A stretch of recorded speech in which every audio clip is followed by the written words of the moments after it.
guys and a gal talking about movies. Two guys and a gal talking about movies. Two guys and a gal, they're talking about movies, and you know they are really groovy. Two guys and a gal talking about movies. Two guys and a gal talking about movies. Two guys and a gal, they're talking about movies, and we know they are really groovy.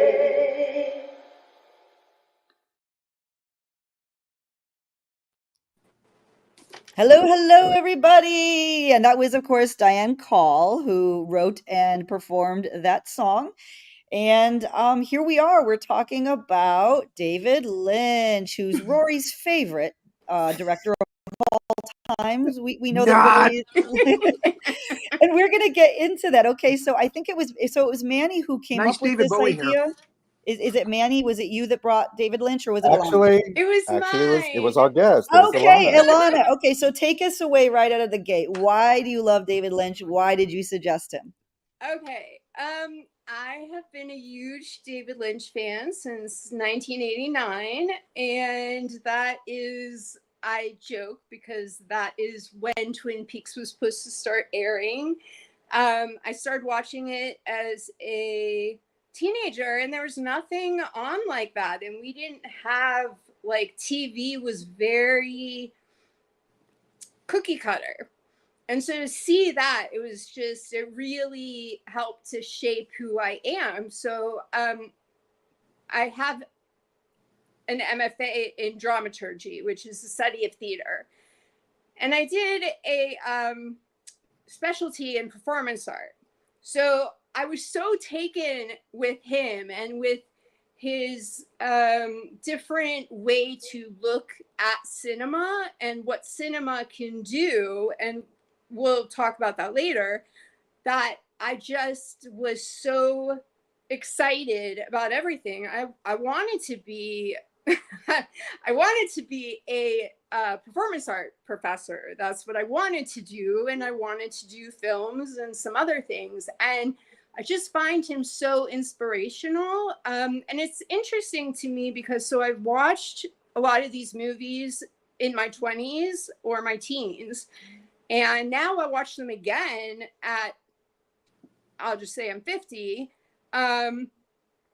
And I've experienced so many different things, and they move with you. And I really wasn't sure what to expect. I wasn't sure if I was going to think, okay, well, these are silly notions that I had, in grad school, or if I was like, I understand something I didn't understand before. And I'm going through a very surreal time in my life right now due to a chronic illness. And I felt like he was talking to me. And I felt like I had such an understanding of things, like, we'll just use the example of Lost Highway. I didn't know what was going on the first time I saw it. I saw it in a movie theater. My friends were like, that was cool. I'm like, yeah, I liked it. I didn't know why. And this time, it's on my top 5. It spoke to me. It really made me understand something. And I think you have to kind of leave. I was taught how to watch film in a different way.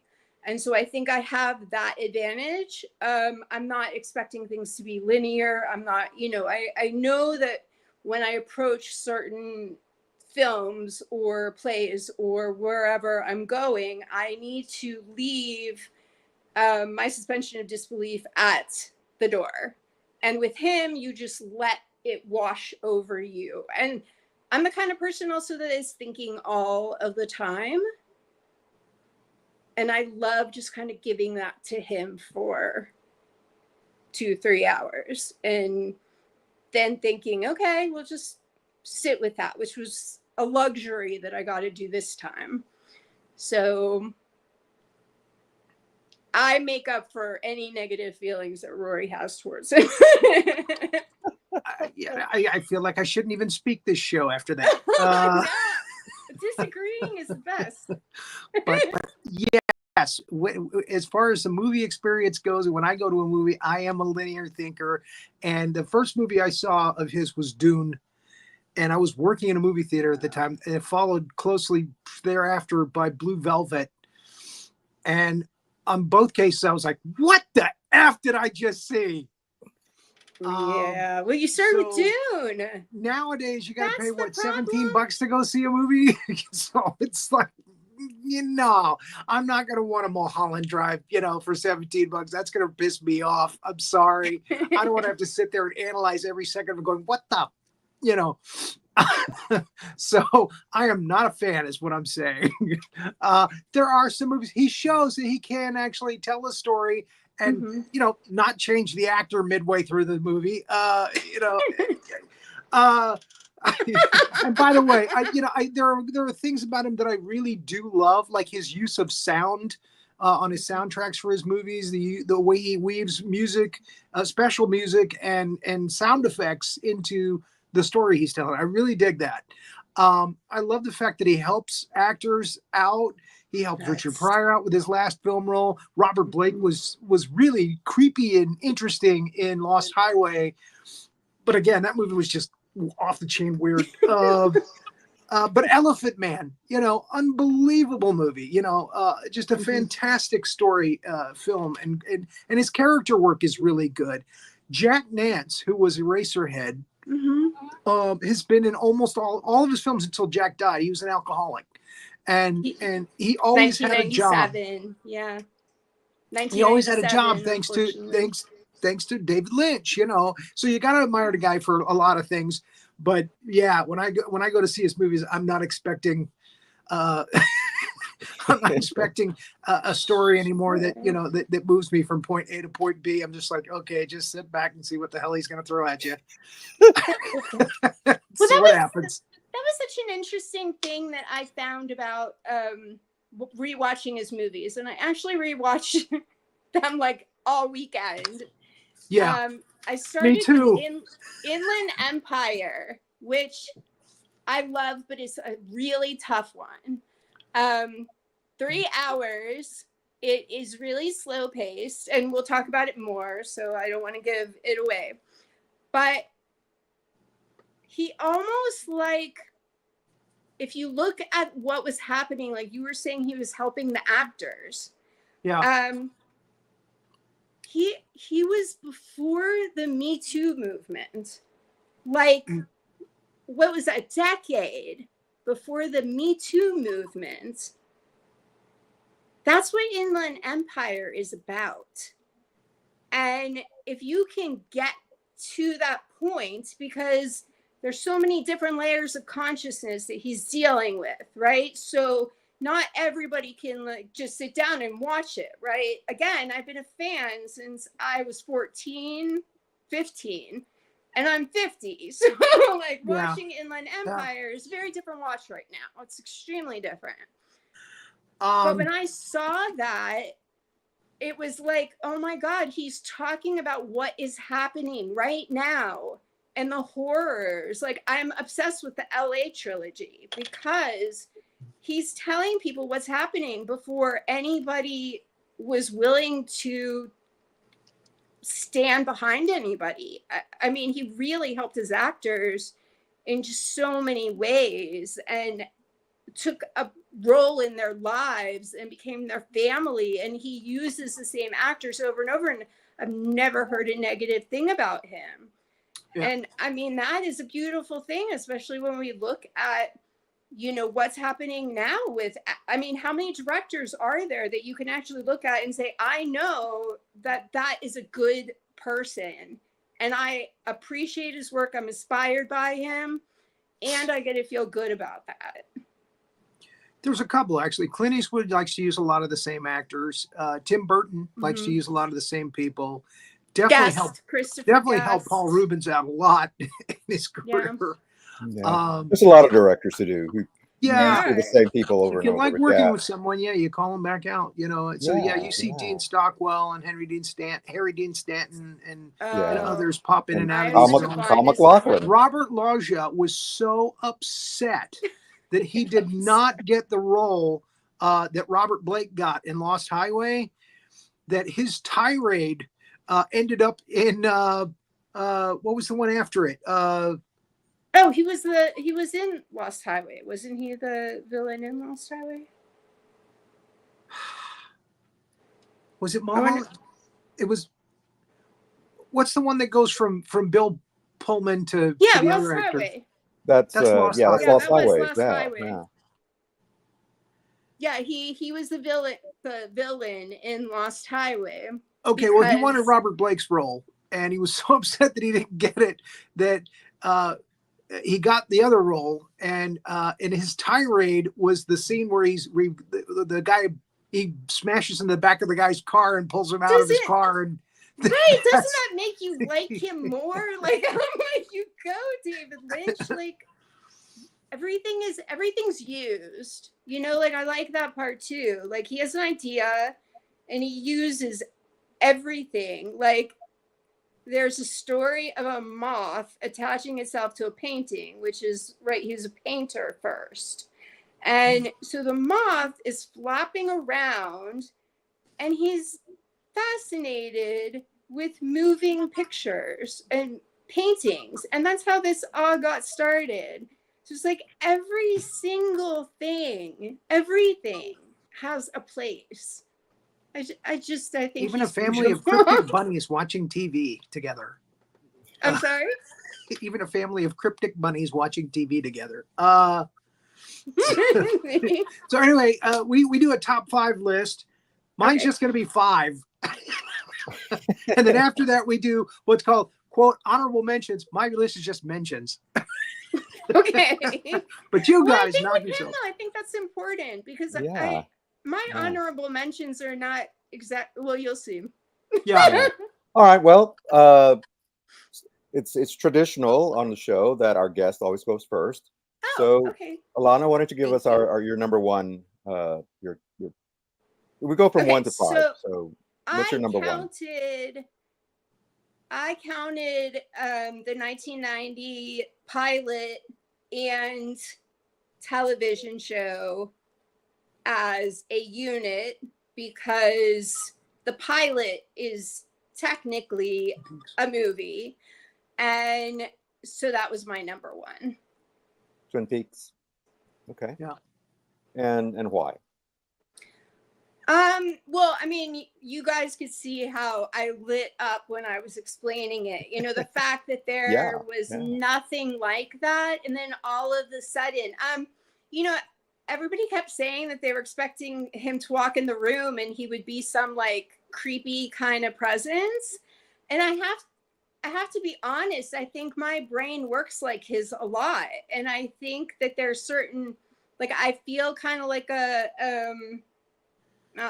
don't like to use this word, but kinship almost, you know, like you're normal and you pass as normal in the world, but you're like, in your brain is doing crazy things. Like you see just, you know, and it's not a mental health issue, fortunately. It's just I have a very active imagination, and to be 16 and have that be on television. And also, if you think about what that led to, I mean, television now is such a viable medium. It was not before at all. It was like where actors went to die. So now, I mean, that was a huge thing. Well, I have to agree. I remember when the show debuted, and you're right. It was like nothing we'd ever seen.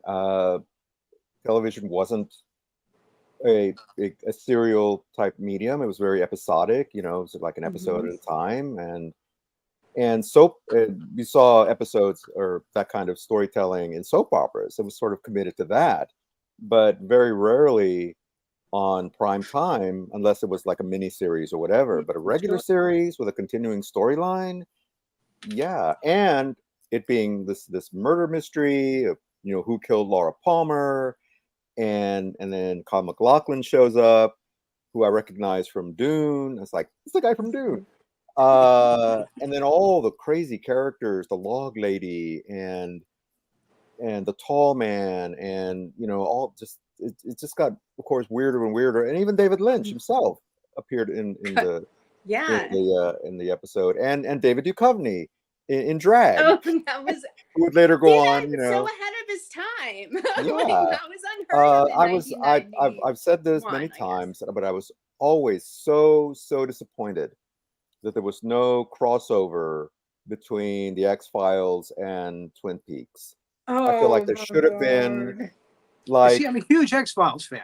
I am too. yeah, and I Yeah. felt like there should have been, even if it was just like Mulder going up to Skinner's office and Kyle MacLachlan walking out as his Oh, character, you know, and then kind of that greeting would each other. be. That I would have We can I would have dream. died. We can dream. In my head, that happened at David some Lynch. point. That So would be amazing. anyway, but yes, and Chris Carter. Yeah, and Chris and- Carter actually, I'm yeah. the biggest X-Files geek. Yeah, there was supposed to be a crossover between X-Files and Picket Fences, but because it was on a different network, wow. that never happened. Right. So anyway, okay. Rory, why don't you give us your number one? But before we move on, I want to know, because I've never watched the series, how does it stack up to Twin Peaks Firewalk with Me? I love that. Okay, not at all. Yeah, It doesn't stack up at all, because I was a little disappointed with it, because I've always heard Twin Peaks was a great show and the character work on it is fantastic, and I just never got it. I never got to watch it. I was just, there was a lot of other things that I was into. Totally different. Okay. Yeah. Royal Dano plays the judge on the show, and I'm a huge fan of him, and that was one of the last things he did. Yeah. So yeah, I was just curious to know if it was like the movie. Glad to hear it wasn't. No, and actually, when I go back, I'll try to watch it. Many people that were livid about the movie because the movie has a different tone, it has a different feel, it has Lynch doing something totally different. Okay. Yeah. He doesn't have those lighthearted moments like the series. Okay. I personally am maybe not the perfect example, but I can watch it and like do whatever, and that movie, I'm like, oh my God. Yeah, oh my God. Yeah. And it it really intense. is Lynchian, violent and graphic and very disturbing. It's like, it's a movie, so we're gonna amp it up a little bit. Okay. Did you see the recent revival of Twin Peaks, by the way? Elana? I did, but I saw it when I was like half dead, so I want to watch it again.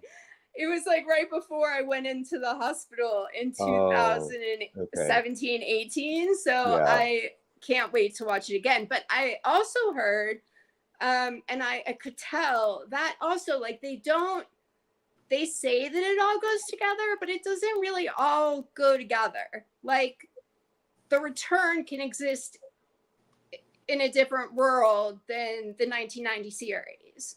So I think you can watch each part. I benefited like from watching things in order, but that's because maybe I've seen them before. So I was trying to get something different out of it.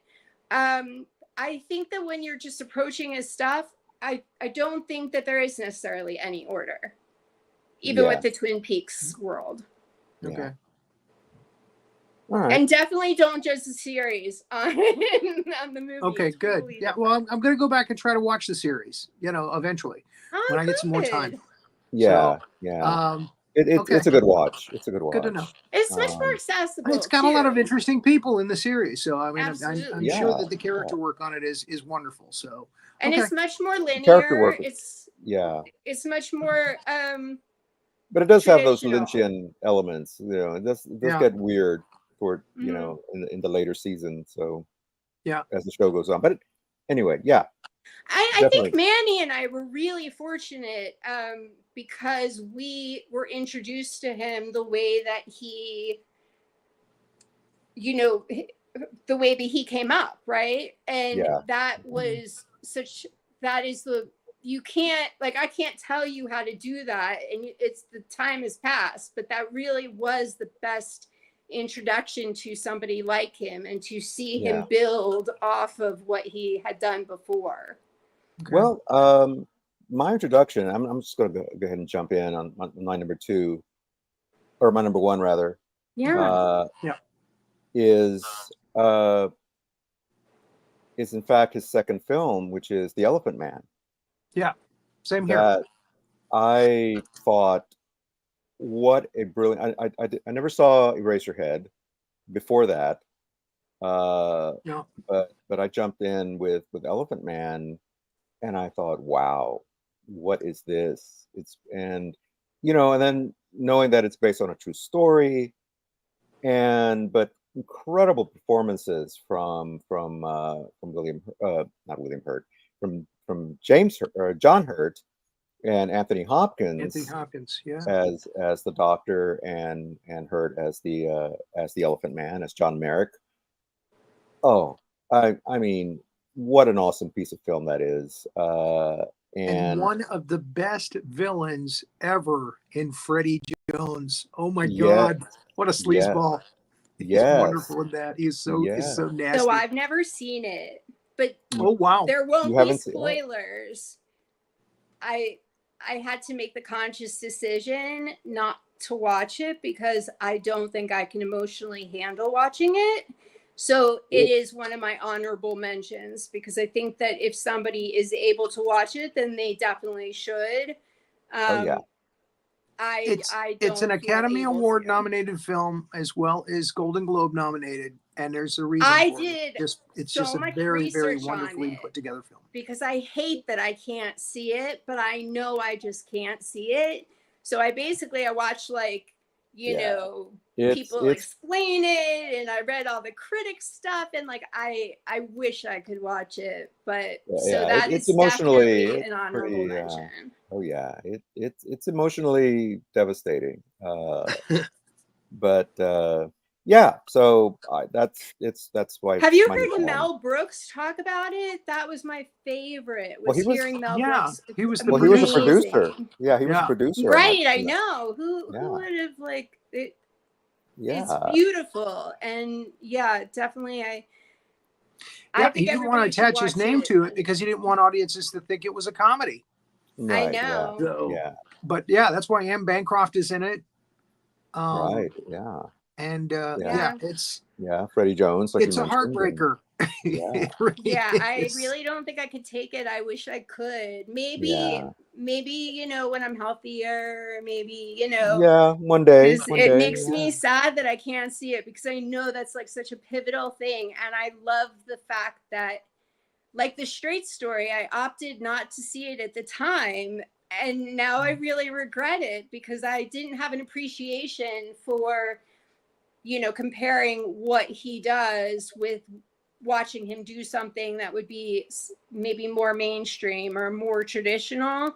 And so now that's definitely something I hope I can go back and revisit. So Rory, did you say that was your number one as well? That was my number one as well. Yeah. Cool. Nice. So by far it's number one. Yeah. Well, I can see it's a little more linear than it is some of his later films, so I can see why you would appreciate it. Even though it was in black and white, you liked it. Even though it was in black and white. Even though it was a black and white film. I was going to say that to Elana. I'm not a big fan of black and white films, especially if you can afford color. He talked about why it was black and white, and I highly recommend. If you haven't seen the interview, that is one of the things that he believed that it had to be in black and white, and and if there is a purpose for it, I'm on board with it. But like Ed Wood, for instance, shot by Tim Burton, that was in black and white for a reason, and I'm on board for that. But movies that could have been color, but they just, because of budget, they just went black and white. I hate that. The funny thing is that he color. uses black and white because he uses it in other movies too. Oh and there were other movies he wanted to shoot in black and white, and the studios didn't want to take the chance that people would not show up because it was black and white. Yeah, and it's hearing him talk about it. I gained an appreciation, but I also was kind of like he said something to indicate that black and white equals the past, and that was kind of I don't know how I feel about that statement, but he seems to really believe the past things should be in black and white. So Hmm. I'd like to do some more research on that because I hope there's more of a reason. Well, I than can just, see like, that. past Yeah, I can equals see- black yeah. and white. Yeah, if you're doing a TV show like The Munsters, which is basically paying homage to the Universal classic monsters, yeah, black and white. Go black and white, Right. obviously. But Yeah. Yeah, it seemed like a blanket statement, which is weird. wish that we could see it all in color too. You know, give us Yeah. both options. Well, the one thing we are very fortunate about is that he always used film, and so his movies are gorgeous. I mean, if he Mhm. would have used color, Mm, Rory disagrees. no. Inland Empire. This is the biggest problem I have with Inland Empire is its handheld video camera, and it Yes. just looks terrible to me. And I love Laura Dern. She's a gorgeous, beautiful woman, and she looks so bad in that film because it's all in grainy video camera, Yeah. you know, shaking around. You know, if I want to throw up at a movie, I'll watch the Blair Witch Project again. Oh God. You know. Yeah. That's at the bottom of my list is Inland Empire because he made the decision to do that, and it just looks terrible to me. Hmm. Yeah. Yeah. I gotta admit, can I haven't see seen that. I haven't seen it yet. So Mhm. all right. So what's your number two, Lana? Let's move this Oh along. my goodness. Okay, so this was really hard. So let me see if I can remember. What was my number 2? If you gave your list to Renee, she can tell you. What's Two my guys number and 2, two Renee? girls talking about movies. Oh, Renee, what's your yeah, I favorite? have it right here. I can Renee, tell you. hello. I can. Well, If what you is give me your just a favorite, second, I Renee? can tell you. Your What is number your 2 was favorite? Blue Velvet. Blue Velvet. What's Blue your Velvet. favorite, Renee? Real quick. Elephant Man, just because I saw it when I was young and it profoundly affected me, and it was just so amazing. It was so profound. And I saw it when I was young enough where, for whatever reason, because it was in black and white, probably, I think I felt like it was a documentary. So I actually, till today, I feel like that was a documentary. And I've seen it again once I grew up, and it just came across as so real. And I Yeah. think it really shaped my entire life. So it's got to be Elephant Man. You I know, have to say Elephant Man. that's actually a fantastic point So good. because I yeah, love to me, that. I felt the same way. I guess not outwardly, but yeah, maybe inside there. I kind of felt the same way. Like this is like a real story, you know, Right. like a documentary about this guy. Yeah, Right. I Yeah. think that's probably one of the reasons why he chose black Yeah. and white as well. Yeah. Because it gives it that documentary feel. Yeah. So. Yeah, and it's a real story. It's a true story, of Right. course. Yeah, And, so I it mean, just I makes guess it's total a sense. biopic. Is that what they call it? Because Yeah. I mean, it's Yeah. more Yeah. documentary, but Yep. it's actually about Biopic? Merrick. And I think Right, they yeah. even talked to him, didn't they? When was Merrick? No. Oh no, He was Merrick- alive during that was Victorian. that was era. 18. I'm sorry. Long Of gone, course he yeah. didn't Oh die. yeah. I was like, They But- changed fact, his there's- name for the movie, didn't they? It was I think the movie Yeah, was it's John something else. Merrick, but actually his John real name Merrick. was something else, like James Merrick or I think so. Yeah. oh, I something, don't one know. or the other. Anyway, And But the impression I got was but that, yeah. you know, he was trying to be very true to, you know, the emotion that he must have been going through, which yeah. is also why I just don't think I can handle it right now. Yeah. But Yeah. it sounds beautiful. It really so, does. so tell us about Blue Velvet, Elana. Yep. Okay, so imagine that you are alive in 1986 and that you go to a movie theater. Think about what is available to you, right? Mhm. Just on that point alone, I love Blue Velvet. Then you go the How next old were thing. you? I'm sorry? How old were you at that time? Well, I mean, I did not see it in the theater. Okay. I was Because I was 12. like, oh, and you chose John Booth or Frank Booth? So I was 12. But my Daddy follow-up wants Blue point- Velvet. My follow-up point is that when you watched it at that time, and I didn't because I was 12, so Yeah. in a couple of years, because it would take a couple of years for it to get to be accessible to the common public, right? So maybe I was 14. Came out on VHS or something. It was horrifying. And it Yeah. was like, but you know what it did? It really shaped my world. Okay, so I am a privileged girl from an Orthodox Jewish community, right? I don't know about any seedy underbelly of anything that is happening. I don't know that exists. Right. All of a sudden, and even just like, I love the flowers and the picket fence, and it's idyllic. And even though I'm a city girl, I'm in Pittsburgh, and so we have neighborhoods. So I grew up in this giant Victorian that it looked like the house that, a storybook character would grow up in. And then all of a sudden he pans down to the worms and what's below it. I couldn't wait to get the hell out of my sheltered existence and see the world. Like, I didn't know that there were Frank Booths. And, there were problems in my idyllic existence. And I loved that somebody was not. So I come from a background where you whitewash everything, right? Everything's whitewashed. Everybody knows everybody. Everybody is the same. Everybody is, goes to the same synagogues, and, it's very close community. So I'm following Jeffrey. I'm like, oh my God, there's an ear. What the hell? I'm like, I am having every moment with him. I'm hiding in the closet. I'm sorry? What did you say, Rory? Yeah, you were freezing up. You're breaking up a little bit. Oh. For me, anyway. Okay. She's no, fine. she's not breaking up for me though. It might be, but Rory, your connection looks good on my end. Okay. Yeah, everybody should go out and come back in.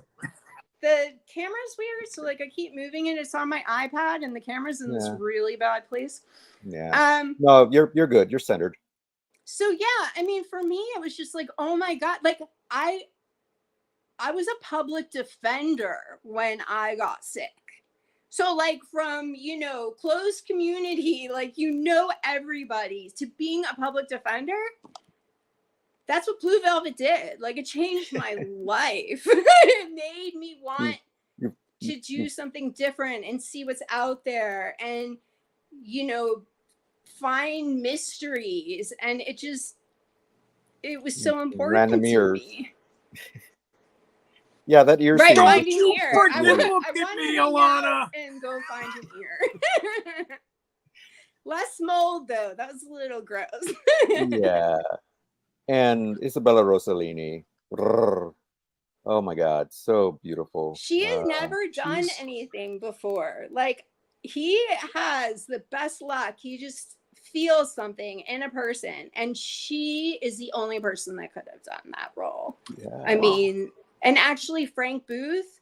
Yeah, Dennis Hopper. I put Dennis Hopper amazing as an A-lister. Perfect. Yeah. Absolutely perfect. And the point that I was also getting to is that shortly thereafter we have True Romance, and we have what was the other one that was basically the same thing?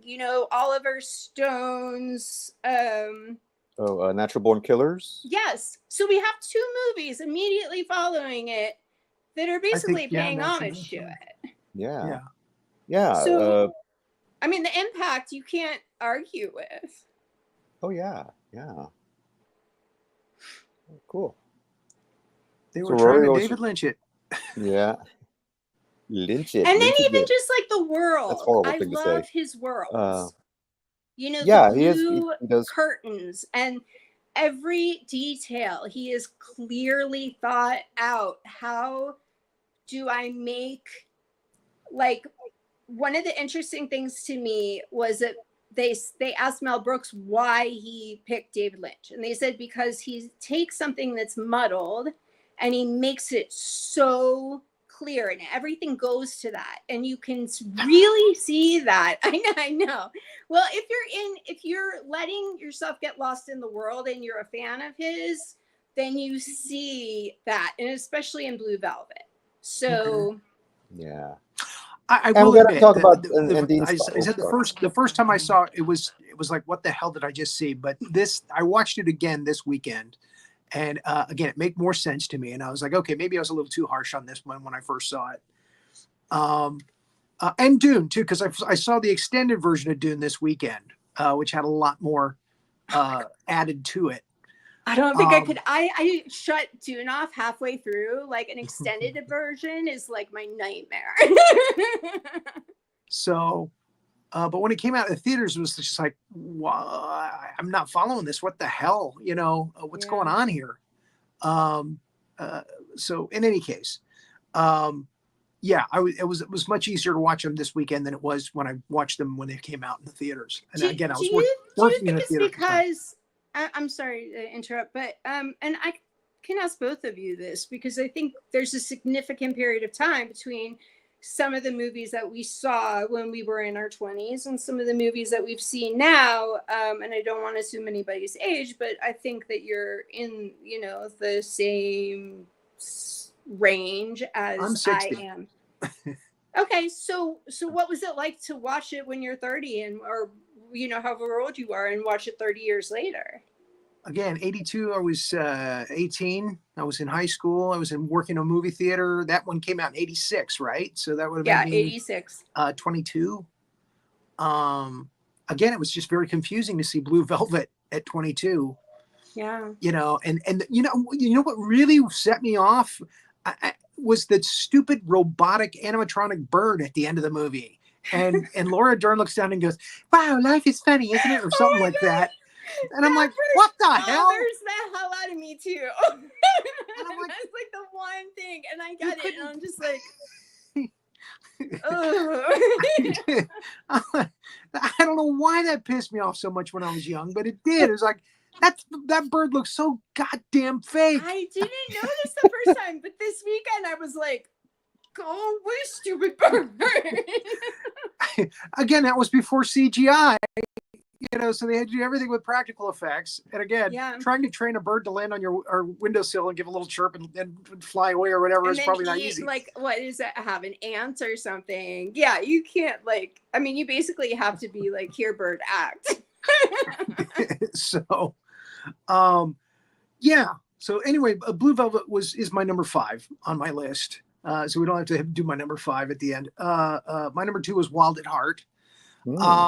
Strictly because of Laura Dern and Nicolas Cage in Snakeskin. The performances are unreal. Yeah. Great, off the chain Cage, and that's where Cage actually started to be, what Nicolas Cage would become. Yeah. Doing his Elvis impression. What about Willem Dafoe? And Willem Dafoe, loved him. Willem Dafoe got an Academy Award. Yeah. Very slimy. Used to work in an art collective, a theater collective called the Worcester Group, and so I've been a fan of his since the mid '90s. Yeah, and that's I've early had the Willem pleasure. Dafoe. Yeah, I'm sorry. That's early Willem Dafoe, like around the time he was doing To Live and Die in L.A. That was before he was a movie star, because he actually, I know a ton about him because he was in the Worcester Group, and he actually was married to and has a daughter with the director, the person, kind of like the head of it. And so I've been aware of him for a very long time. And to watch the transition, I've also seen Frances McDormand comes from there, and also Steve Buscemi comes from there. So I've had the pleasure of watching them in a black box small theater do different performances. Oh, wow. And watching him transition, to me, from that to Bobby Peru is because of course I didn't watch it in 1986, right? I watched it in the 90s. It just blew my mind. He's just so incredible. It was just So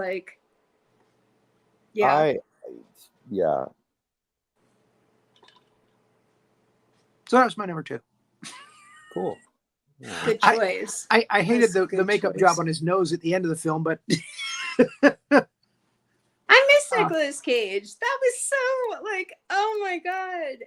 But it was so wild. And all of the Wizard of Oz references. I love that. Are we allowed to do spoilers? Sure. Yeah. Oh yeah. I love when the Good Witch appears to him and is like, Lula loves you. And it's just go run and get her. And it's just Yeah. it's a great movie. I'll talk about Wild at Heart later. Is it my on your num- list? It's on my list. My I have number. to say it's not on my list because I would have them all be on my top if we're Yeah, I get that. No, my number 2 is actually. Oh wait, did I? Yeah, my number 2 is. Did I? No, my number 2 is Mulholland Drive. Mulholland Drive. Mulholland Drive. Yeah. For some reason I thought we were number 3. No, number 2. I got That's my confused. number 3. So Mulholland Drive. When I saw this at the theater, you know, haven't seen Elephant Man and all that, and I thought, oh, another one from Lynch. So I went to see it, and I gotta admit, I was a little bit like Rory watching that, going, "What the hell did I just watch?" Mm. You know, Naomi Watts as this aspiring actress who may or may not have died, who may or may not have done this, and Laura Henning as this sort of mysterious woman. You know, was she in this car crash on Mulholland Drive? And it was just this mystery piled on a mystery, and then you get the twist where all of a sudden it's like, wait a minute, did she just dream all this? And then you get that wonderful, like, Spanish, you know, Rory mentioned the music. There was that performance of crying. Yeah. Silencio. It's just the Club Silencio, and then the woman coming out and singing the song in Spanish, and then it just goes into and then there's this fog, and then all of a sudden we're in this alternate version of the story, and then you have her parents coming in, or their parents or grandparents creeping in, these little miniature. I'm like, what in the F? What in the ever loving F did I just see? But then I went back and I watched it again. You know, that's one of those things. You got to go back, even if it's confusing. You got to go back and watch it again, and I have several times. And kind of like Beetlejuice when he talks about The Exorcist. Yeah, I've watched it 500 times and it gets 167 times, and it keeps getting funnier every time I see it. Single time. I go back and I watched not Blue Velvet, but Mulholland Drive, and I'm like, I watched Blue Velvet 167 times, and it keeps getting funnier every time I see it. Exactly. It just keeps getting better, and I'm like, yeah, I really appreciate this movie. Still, I don't know what the hell it's about, but I still love the performances. After 167 times, yeah, you'll never know. Now, here's the problem, okay? David Lynch has created this monster in himself where he is, quote, cool David Lynch. Ooh. and I'm aware of that, and that pisses me off because he's just trying to be weird for weird's sake, because that's his thing, and that pisses me off sometimes. Come on, just tell a story, damn it. Tell a story, give us some good characters, throw in some good music. There is one of, like, that's what all the critics say. Mulholland Drive. I know, and that's definitely a reading. Like, I can see where that comes from. The love scenes, awesome. Man. Mulholland Drive has one of the best jump scares that I've ever seen in something that's not strictly a horror movie. When the homeless guy or whatever comes around the corner, all of a sudden the two guys are just kind of nattering, talking, and all of a sudden he just pops out of nowhere. I jumped. My heart leapt out of I felt my soul leave my body. Oh my God. So scary. Obviously it's not as impactful now that I know it's coming, but that first time seeing that, and holy what did cow. it have to do with anything else in that movie? It had nothing to do with anything else. Okay, I have to admit, I have no clue. Loose end, I don't know. Like, I don't. Why has this guy got black makeup all over his face? I don't know. Why is he there? I think he was in front of a fire or something. I don't know. But, it was like I can't explain him. I don't understand. I don't know. There are always things that you don't understand, and then there are things that, like, honestly, You do notice at the 10th viewing that you did. I mean, if you're willing to put that in, I'm not going to put that much effort into it. even just like 30 years later, just pop it in. I'm not going to watch Whatever Mulholland we're Drive 30 using years at from the now. I won't be time. alive. Oh, it's my. Well, if you are, it's, you know, If I'm 90, I am not going to be watching Mulholland. Well, okay, maybe the one scene, but I don't understand. I don't understand that scene. I don't understand who that person is. You know, like in my mind, I'm like, is that Naomi Watts? Is that how bad that it got? But like, clearly not. I will say those little people that are running after her, because this That was bothered scary the too. hell out of me. They're the jitterbug judges. Right, But yeah. how the hell does she not have a partner? You can't win a jitterbug contest by yourself. I don't like what that. Like, So many questions. so There's- yeah, so right there's off always the one bat, character that stands out in a David Lynch movie, and the cowboy Oh my Yeah. god, In that the one, cowboy. Love the cowboy. really stood out. And you say, you know, you're leaving the movie going, what the hell was the cowboy all about? Why I did don't he come to her know. and say it's time to wake up? What? He But, he yeah, was That's scary, the Robert though. Blake character. Yeah, it kind of reminded me of like the Mystery Man, but I Yeah. can't exactly place him. Is he really there? I know, right? Why do you have to go so far away and like go like where you might get electrocuted to go hang out with him? I don't understand that part. So All right. I think it was kind of, well, I have one more thing to add to it. I think it's kind of fascinating. You know, from the very beginning, because I'd already seen it before, I was hooked on the fact, why does she not have a partner? I know how to jitterbug. I can't do it by myself. Like, I kind of, because I went in there with like, okay, just let it wash over me. One of the things he talks about is channeling, that he has an idea and he has to serve the idea. And like, I have that too with my writing. Like, I will think of something until it becomes an actual something, and then I'll write it down. And so I was thinking, like, oh my God, I'm sorry. One of the problems is that I get on a path and then I forget what I was saying. You were doing a weave, and then all of a sudden, you're talking get about your off writing. teleprompter. You were, So because the jitterbug Channeling. thing was bothering me, and then you get a flash of blankets, and then the movie starts.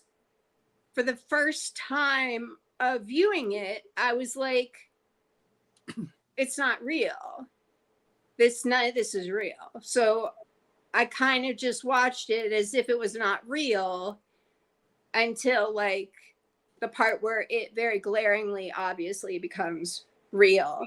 I was not expecting to like Lost Highway, and I was not expecting to like this, and I was not expecting to like Inland Empire. They call that the LA trilogy. And to me, I got a message from it this time, and I don't know if it's right or not, but my message was, it's about going to Hollywood, having a dream, and how horribly, like, how, if we consider that he might be a horror movie creator in a certain way, then this is the horror, is you are bright-eyed, and you know the acting was so weird, like, hi Betty, and her name's Betty, like Betty means like pretty girl, you know, like she's imagining all of these amazing things happening when really Hollywood eats you up and spits you out. And that is the same thing that happens to Fred in Lost Highway, and the same thing that happens to Nikki in Inland Empire. Yeah. And it is being told to you, you know, in the 90s and in the early 2000s. And we didn't talk about it then. So it's kind of fascinating that he started the conversation. I think you're Mulholland right. Drive. Yeah. Lynch is definitely making They're- a commentary on Hollywood and how Hollywood is to people. Yeah, there's Yeah. no doubt. Yeah. There's no Yeah. doubt. Exactly. That's what I was. Well, yeah. and he's actually said numerous times, like he didn't get final cut on Dune. It destroyed him, and he opted to make lower budget movies because he didn't ever want to be in that position before. Again. Right. And yeah. so that really led him, like, I would rather make what I want to make. And as someone, like, that's how I am with my stuff. And so even if I didn't like what he was doing, which I love what he's doing, I would still really have a lot of respect for him. Cool. All right. So what is your number 3? What is your third favorite film? Wait, that was my third favorite. Oh, okay, that was your third. Okay. Sorry, I kind of jumped the gun. no Mine problem. was that was my third. Okay. Rory, what was your third? Dune, Okay. Sting, Freddie Jones again, Kyle MacLachlan, Kenneth McMillan as Baron Harkonnen stood out with me at the time and now as a great performance. That put Kenneth McMillan on the map as a villain. I mean, he had done Salem's Lot as the sheriff, but yeah, he was better used in Dune, I think. Surprisingly, Patrick Stewart and Everett McGill, 2 character actors, that's just the only thing that they ever did for David Lynch. And that's weird because they're really good actors, both of them. Mm-hmm.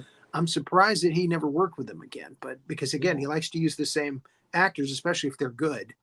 But I think you probably have to take pay cuts to work with him. That's the impression that I got. Maybe he couldn't afford them. Dean Stockwell. Dean Stockwell. He's been in several. Again, appeared in Blue Velvet later, and then even later he appeared. I mean, but what can we say about Dean Stockwell? He's amazing. Stockwell's the weird character. In Blue Velvet with the makeup and everything. And, he's incredible. That reminds me to mention that Robert Blake came up with his own look for the Mystery Man. And Lynch loved it. And you could definitely see this Dean Stockwell influence from Blue Velvet in what he did. But he got his hair cut real short and parted in the middle. He did that himself. He put the makeup on and everything. And very, very creepy, interesting character. And that was it. That was his last performance, him and Richard Pryor in that movie. Dune was visually striking. I mean, sometimes they were trying a little hard to look like Star Wars, and I don't know if that was Lynch or if the studio maybe. The studio. I think it was probably the studio. Yeah, let's make it look like Star Wars. You'll go see it. The music. I went out and bought that album right after the movie came out because I really, really liked the music. I can't remember who did the music. It was a rock band. ELO. No. No. Emerson, Lake and Palmer. I think. No. Still not. Anyway, it was very memorable, and I liked the music. I listened to the hell out of that album. That was my favorite part of the movie. So that was my number 3. What's your number 3? Can I ask you a quick question first? As somebody who watched it about 1984 and shut it off halfway through, do you think that no? Okay, thank you. No, I didn't shut it off. I couldn't because I was working in the theater, so I was watching it bits and pieces, as an usher going in first, and then I watched it full the way through, and I still couldn't understand it. It was confusing to me. Okay. But I watched it all the way through because again, visually striking, music was great. I just figured it wasn't my cup of tea at the time. I didn't realize that it was a very short cut of something larger and again, that makes sense. I mean, Dune is like a really thick book. And he had to jam a lot. Yeah, he had to jam a lot into that. And of course, it sounded like it was set up for failure. I mean, hearing him talk about it, and I understand like he's sore about the situation, but he did get offered Star Wars, I believe, partially on the merit. I mean, he didn't take it, but because he decided he didn't want to do big budget movies anymore. But I The know story that I he heard off was of that George Lucas, had been offered Dune earlier, and he decided to do Star Wars instead. Okay. His own thing. And he was very grateful afterwards that he did that he made that decision, and they ended up giving it to David Lynch. And again, Star Wars had already made all of its money by the time Dune came out. So Well, again, the before- studios yeah. probably forced him to cut the time so they could do more showings of this epic film. Well, I think which is I think it worked out well for both of them. I think David Lynch, like, to me personally, if he was, you know, the thing that makes him so amazing is that he has free reign. And he wouldn't be able to show me the worlds that he shows me, or, you know, has the impact on me that he does, and all of his other, you know, diehard fans. You know, if he was concerned, like, about making ends meet on your budget and stuff like that, which is, you know, the number one thing that their big studios were concerned about at that time. All right. Well, my number 3 was Blue Velvet, which we've already discussed. So we can move on. Were you there. flip flopping? I was flip flopping between Mulholland and Blue Velvet. I was like, I was, but Mulholland Drive, to me, I love that movie. I know it's confusing, it's weird, but I think I love it because of that. It's just, you know, and you're right. I see it as a very kind of jaundiced critique of Hollywood and the pursuit of stardom, you know, and the cost of it. You know, physically, psychically, you know, on somebody who's not prepared for that lifestyle. So. All right, so Blue Velvet, Isabella So the Rossellini. acting, I'm sorry, are you going to say more about Mulholland Drive? Because I just also want to. No, I think acting I think I've beat that horse to death already. Okay. I just want to throw, you know, Naomi Watts and Elena Herring. Naomi Watts and incredible. Laura, yeah, and double on that one. Yes, indeed. Well, see, and I love that too, because there's a lesbian relationship that is taking place unabashedly. Yeah. And what year was that? That was like 2001 or something? 2001. Yeah. 2001, yeah. So, I mean, that's not Lynch is he's always ahead of his time. Yeah. So, okay, I guess we're at number 4 now. So I think we pretty much discussed. My number 4 was Lost Highway. Okay, all right. Mine is Wild at Heart. So we've talked about that one.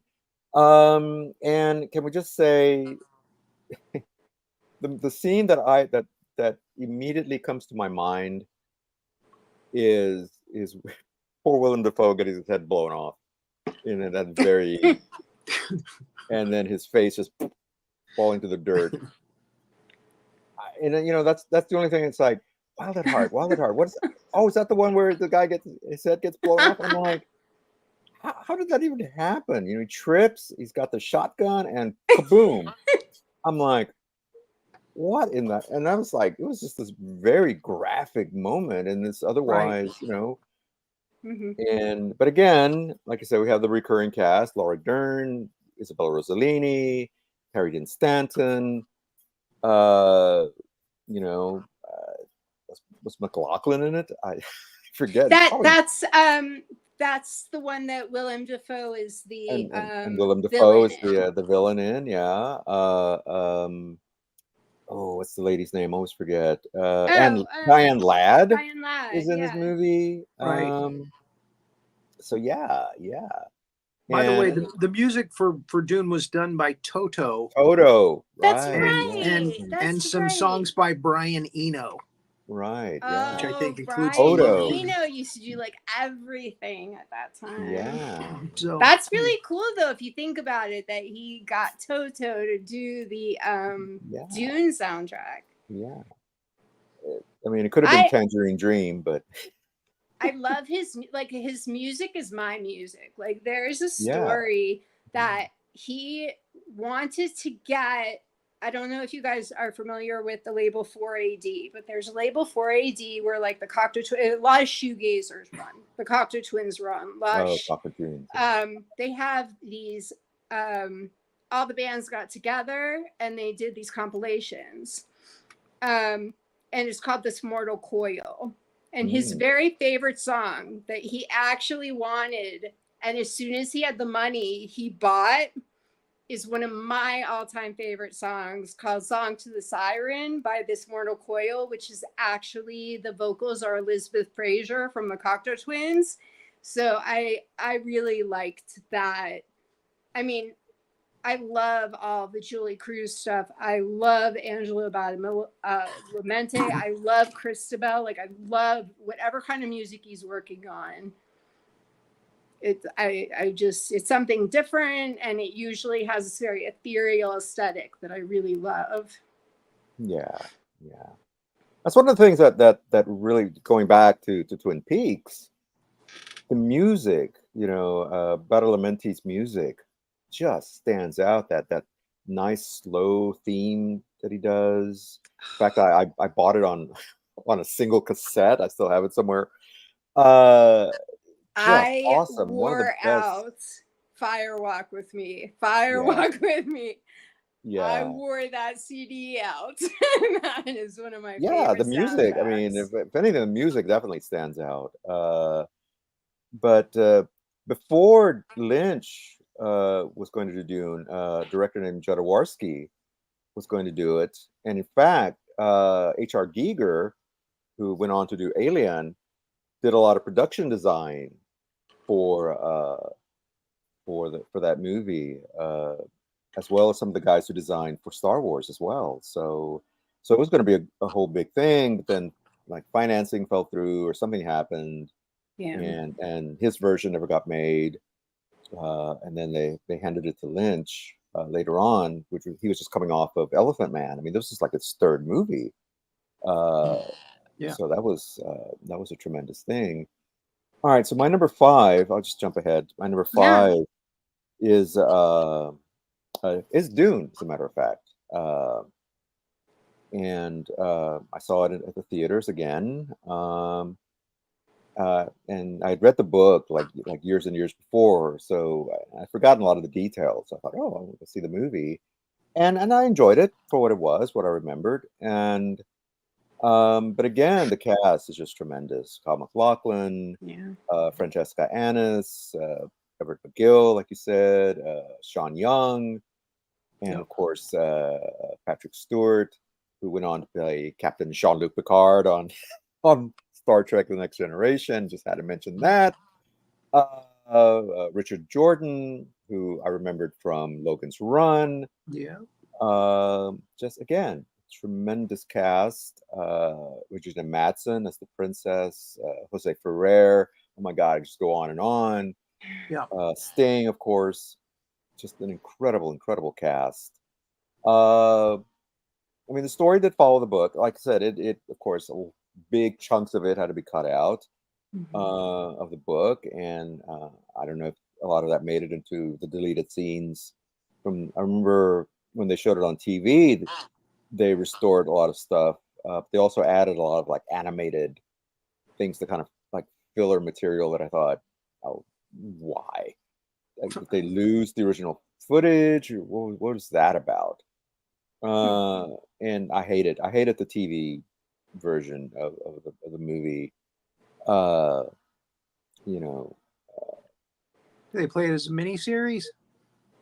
No, it was just like an extended version. It's like a 3-hour version of it. Yeah. But a lot of the stuff they added in was like these animated pieces that seemed just so out of place with instead of like movie footage. So yeah, that kind of ruined it for me. But I actually enjoyed the theatrical version, and I had no idea that stuff had been cut out. So anyway, So yeah, so that's my top 5. My fifth, we also pretty much talked about, was Fire Walk with Me. Oh, okay. So I think that also highlights the difference between, Twin Peaks was number 1 for Series, me, yeah. but this was number 5. It's very different. My favorite story, and I mean, I've always been fascinated with true crime. So to me, at that age, Who Killed Laura Palmer was just fascinating. So to get to see the 3 days that happened, I have to say you definitely have to suspend your disbelief, because there's some things that you're just like, I don't really get it. But it's pretty straightforward. I mean, it's pretty linear. And I definitely think it's worth seeing, but I think that people get really upset sometimes because the tone is so different. And I think that's also important to remember, that they're like Legos. They can go together, they cannot go together. So, well, I think the thing, Rory, and I don't mean to speak for you, but you mentioned having seen the movie without having seen the series. Yeah. And I think that because the series really gives the movie context. Yeah. And I think you would understand the movie a little bit better, because I it's thought kind that of might be the a case. prequel. It's kind of a prequel to what happens in the honestly, series. it was 1992 when the movie came out. It was my first year of college, and I watched it. And I think I was probably too young to understand. Mm-hmm. And I never watched it again until this weekend. And this Mm-hmm. weekend, it made perfect sense to me. I was very delighted to see it. The parts of it that I thought I hated, like, I was like, not all about it. I just wanted to buy the CD because I was obsessed with the soundtrack. Like, I liked him, but it was like, But like, I don't know, over the years, and now I'm a little worried about what this says about me. But I've become like just this huge Leland Palmer fan. Like, my friend went to a con, and I got to say hi to Ray Wise, and I was just like, oh my God, I got to say hi to Ray Wise. And I'm not Ray like, Wise is awesome. Yeah. I don't get like that. Like, I think all people are just regular people. Like, I don't care if you're famous or whatever, but there's just something. The movie has him as the focus is much more on him, and that's horrifying, but it's also beautiful. So I keep saying beautiful. I just think David Lynch is beautiful. He's a handsome man. Got it. But I love that, like, I love the hair. I love that he's different. I just look at that. Look at that face. Look at that David Bowie hair. Yeah. Look at that hair. My God. I love that he's have so hair normal envy. looking, and I love that, like, he is duality. Exactly. Because I personally fully accept good and evil, and I think that they both need to exist. And I love that he embraces that. And that's every single movie embraces it. Well, maybe that's what the movies are about. It's about that duality of an identity, and what that does to your identity. And also your memories. Like, are they reliable? Are they not reliable? That's something that came up for me a lot with the mystery man in Lost Highway. Is, does the camera tell you the truth? Does the camera not tell you the truth? Like, you're getting these, facades of the house, but why should I rely on that? And I think a lot of that might also come from, if you think about where we were in technology when we first saw these movies, or when these movies first came out, as opposed to now. Now if somebody sends you a picture of the front of your house, it's like, okay, well, I have a elaborate security system that does that for me. Thank you. It's just such a different world. I think Lynch is also one of these directors that leans into the idea of film as artifice. that Yeah. hey, Oh, we're watching a absolutely. movie. We're not watching reality. And so he plays with that like some other directors, a lot of foreign directors do, you know, the French New Wave directors like Truffaut and Fellini, they did that. That's It's like, you know, we're watching images on a screen. This is not real right. life.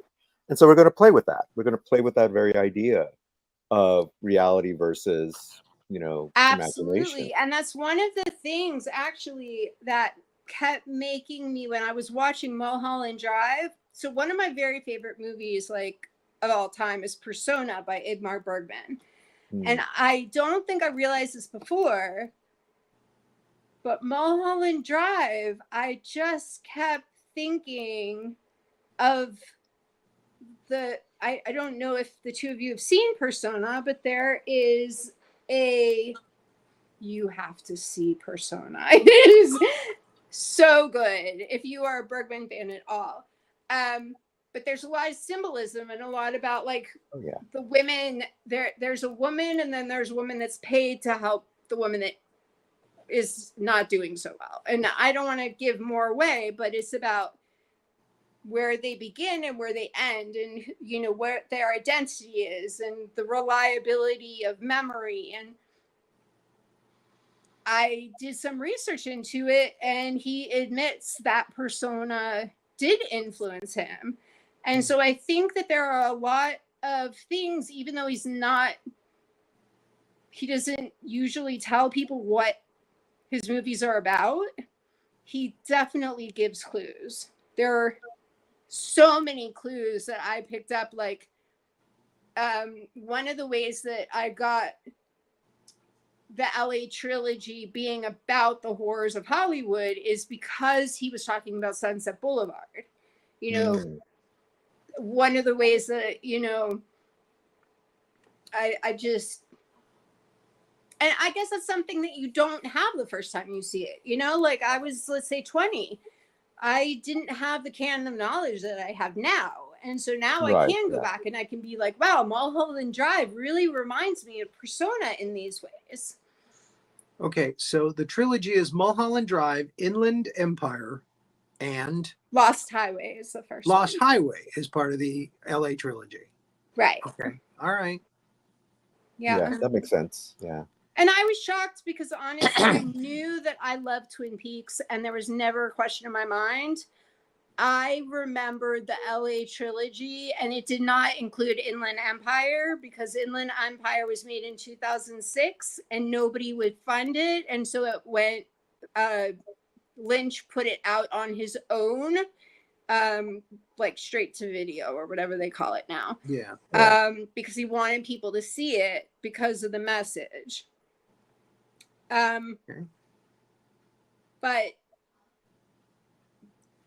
I just fell in love with the LA trilogy. I think that's, I don't know. I look forward to seeing his stuff in a decade, and you know where I am and what it means to me at that point.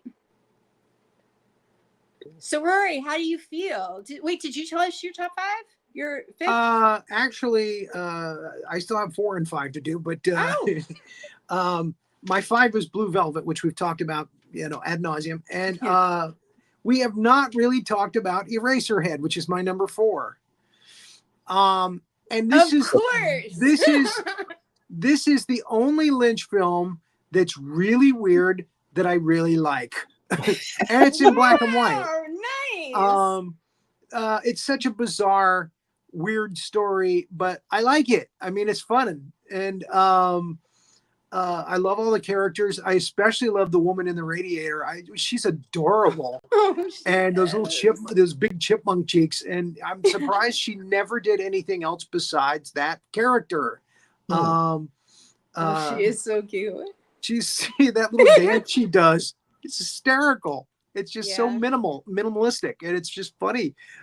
So yeah, that movie is just really bizarre and weird and creepy and funny, and at the same time, it's weird. It's hard to be creepy and funny at the same time, but there it is. So I could see how that would become a cult midnight movie. And again, it's in black and white. but he had to do it black and white because he couldn't afford to do it any other way. I mean, it took him like, Oh, yeah. I think almost a decade to make it. Yeah.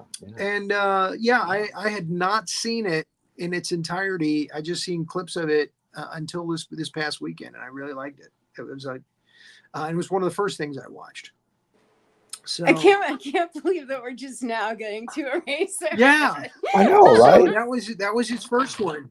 Yeah. I was going to mention And that. again, That's one of my It's honorable an mentions. honorable mention for me because honestly, we've talked about all my honorable mentions already, so I don't have any more mentions. Okay, I can't watch it again. Honestly, I love Eraserhead. I think it's just fascinating. It's brilliant. It's so inspiring, and I have seen numerous times like a number of his shorts, which actually I'm obsessed with the Criterion like collection and now channel. And I loved just, seeing Eraserhead on, there were like a ton of shorts. Like, I don't know if you guys have seen like 6 Men Getting Sick, like all of these things. And that's also why it's so cool to watch his progression, because if you see these, you see what will become certain visions from Eraserhead. Mm-hmm. And like, the other thing I want to throw in there just real fast, which is kind of like political, but just real fast, is he was coming up exactly when the AFI grants and the NEA grants were available. And I want to mention, because this has been something that's really a big issue for me, how important those grants are, because that's the only way that we have somebody like him. There's Mel Brooks took a chance, thank goodness, but how many people would be willing to take grants? And he just wanted to make movies and just make enough so that people could have that be what they do.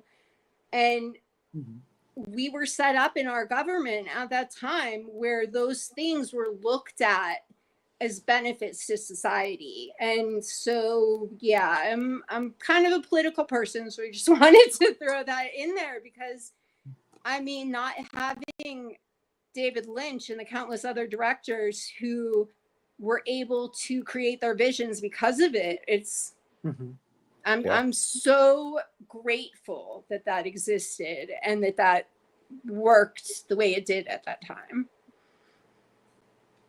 Cool. And we had an actor as president at the time, right? What was because so in grad school, one of the big things I studied was the NEA 4, which was in 1984. There were 4 performance artists that were defunded. So they had NEA grants and then they were taken away. And that was when they did all the obscenity laws. And it's obscenity if we believe it to be obscenity. Like, you can see it when it exists. And it's really hurt our culture and I think our society. I mean, art is such an important film. So the one thing that I also want to say is that watching David Lynch is a little funny because yes, there is time on it, but you really have to leave your suspension of disbelief at the door, because some of the overlays, some of the like, I'm thinking of Lost Highway. There's this picture of Alice that's just like moving around. Do you guys remember that scene? Alice is Patricia Arquette. It's in Lost Highway when she's supposed to become a different person. Remember? Right. So she goes, yeah, and her face. They show the picture and it's got both of her characters in it at one point. Right. And then they go back to it and one of the characters is gone. Yeah. Right? But the overlay is just like it could be ridiculously funny and ruin the movie if you does that make sense? Like, it's just like this head floating around. Yeah. But that's also why he, gets to do stuff like that, is because he got grants. So there is. Okay. Okay, we're gonna give you this grant so you can be weird. Yeah. Well, yeah, I mean, that's kind of what it is. Somebody give me a My grant so I can be goodness. weird. I mean, like at the time, and I believe still, the end is always money. And so when you have people that don't want to sacrifice their creativity, just want to be able to do their work and, live, it's really important and it should be valued more. So sorry, I didn't want to turn this into like a well, again, it is a business. You got to understand that, Absolutely. And again, he's poked fun of that in his movies. Absolutely. I mean, the whole scene where they were saying, she's going to be the actress. Which one? Was that Mulholland Drive? Yeah, I think that was Mulholland Drive. Yeah, you just say the creepy this ass is executive girl. producer at the top of the ladder, that they have to go to, and the whole thing with the coffee. Coffee seems to play a big part in his movies. Yeah. Yeah. Well, you get that a lot. Yeah. Well, if you ever watch Twin Peaks, if you get a chance to watch pie, it, coffee pie make a very big impact. It's all about coffee and pie. It's all about the coffee and the pie. Yeah. Those little indulgences. Yeah. If you want to try to get back into him and give him a chance, I don't know. I think that the 1990 series is a good way to do it. I loved it. I was like 16, so I didn't know what I was watching. Well, I was in my 20s, so so it's a little bit. Actually, it might have been in my 30s at the time. I don't know. I'm an old fart, so. I mean, I think that's great, though. I think that I personally am just happy to have made it to 50, and so I welcome every year because me what too. I'm going through. Me too. But at the same time, I love the fact that I feel like every person is a history book, and so you are history. I'm a half a century history book. And there you go. It's amazing when you look at what especially, we've lived through all of these. I don't know, dare I say that we were as far as technology and as far as, other things, like people haven't seen so many things in their life. We lived through September 11th and we lived through just so many different things. I think that it's incredible. And so you have to also take that into consideration when you watch a movie like this. You're going to watch something that's not necessarily linear and traditional and telling you what the movie is about. You're going to put those 50 years or whatever of experience into your viewing. And that's really, I think we're lucky to get to do that. Yes, ma'am. Renee, do you have any commentary? Do you have anything to add to this? I mean, we're having Elana on means that we go really deep, right? Because she comes prepared. That's what I told these guys in advance. I was like, Thanks, Alana's Renee. going to be very prepared. She's an attorney. She's precise. Everybody's like, watching them all weekend. They're like, oh my God, Elana's like cramming every single David Lynch movie. Oh, they'll tell you that for every show, I go back and try to find as many of the films as I can and watch them. Yeah. So I feel like we got a master class on David Lynch. Like anyone who wants to know about David Lynch, like I learned a lot because I haven't seen that many of his movies, and I'm always telling myself I'm going to. So now I have a direction. I know exactly which movie to start with and all that. And that's because of what you guys. God, I'm so excited about that. Yeah. So then I get to like nerd out about it after the fact because you guys guided me, and so I absolutely love that. I really think that Renee will like Eraserhead. That's what I'm starting with. I'm definitely gonna start. That's a good start one at the beginning. Start at the beginning. Oh my goodness. It is wild. You have to see it. I Yeah. saw the trailer and I was like the trailer itself, I was like, what is even happening right now? My consciousness just got exploded. But I love experimental films, and I love films that make you think, and I love films that make you keep coming back and seeing something new. I mean, that's kind of my thing. So Well, I know then I you're need to gonna be watching David Lynch and then his you're gonna more love experimental Lynch. You'll Yep. like it. Yeah, Yeah, you'll I will. I'm gonna definitely love it. Yeah. appreciate it.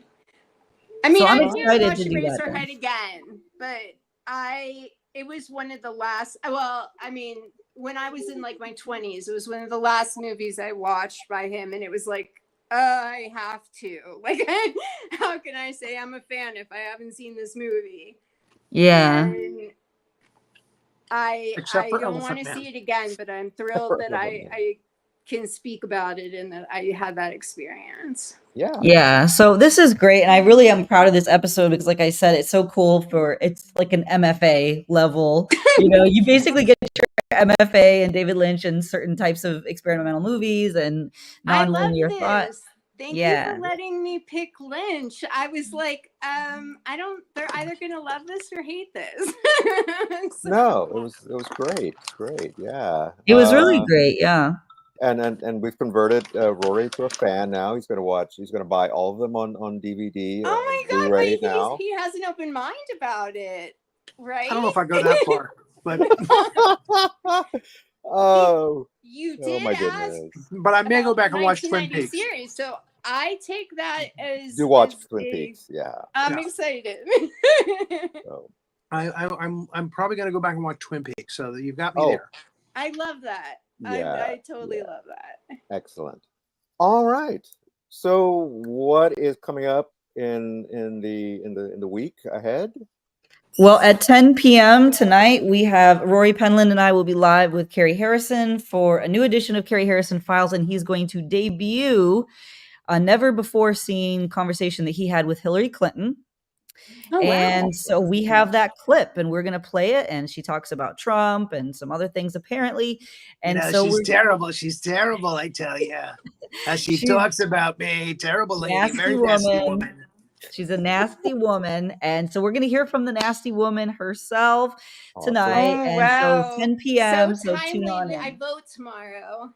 Woo! All Yes, and after right. you vote, Yeah. watch Roland Pruitt's Kaiju Review, where they're going to talk about King Kong versus Godzilla, the original team-up matchup. Yeah. And I'm Linda gonna Miller. I'm gonna throw my thing out there again. If you ever want to talk about Bates as a monster, I'm your girl.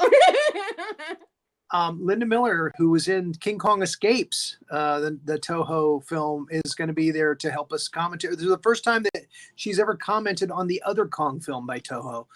So it should be interesting. And we got another guy from Instagram who's got 45,000 followers. His name is Kaiju Combat. He's going to be on. Nice. Thursday, Ghost of Frankenstein, the original Universal monster movie, for the big monster briefing room in color. So that's going to be a lot of fun. And what are we doing next week on this show? And next week on this show, in honor of Veterans Day, we're going to talk about our favorite war movies. So that's coming up. Wow, that's a lot. Next week. That is a lot. Big... And I want to keep it to movies about it's more recent things. I mean, we're not going to go all the way back to the Peloponnesian War. We're not going to do 300. Our favorite World War movies. But more Well, like that might be World War fun. I, World War That II, could World be War the III, cutoff. Korean War, World War III. Get out with World War there. III. I'm telling you right We're now. it's gonna be World War III. World War III after tomorrow. You watch. So long, It'd be Mom. a I'm off to drop the nightmare. bomb. Well, I You want to don't. say thank you so much for having me on and letting me just talk about how awesome David Lynch is. I really It was an honor. appreciate The it. pleasure was ours. It was an honor to have you. Please come Thank back. you. I'm just glad I didn't piss I you would off. love to come back. I Just let us enjoy know your when you want to come show, back, and and this we'll was put you on the wonderful. schedule. Thank you. Yeah. You want to talk about Ingmar Bergman next time? I'm your guy. Oh yeah, so I would love that, and hopefully that will. Manny, have you seen Persona? I have not. I've seen a few of his films, Oh, but I have not seen that one. So I'm looking forward to okay. watching that. So I gotta give you guys homework. Everybody watch Yes. Persona. All right. I'm there. All right. I'm excited. Great. All right. All right. Well, again, as we're recording this, it is tomorrow is November 5th, 2024. It's election day, so please do go out and vote. Vote like your life and your family's lives and your friends' lives depended on it. Vote. So please Yes. get out and vote. And until next time, thank you for watching, and we'll see you next week.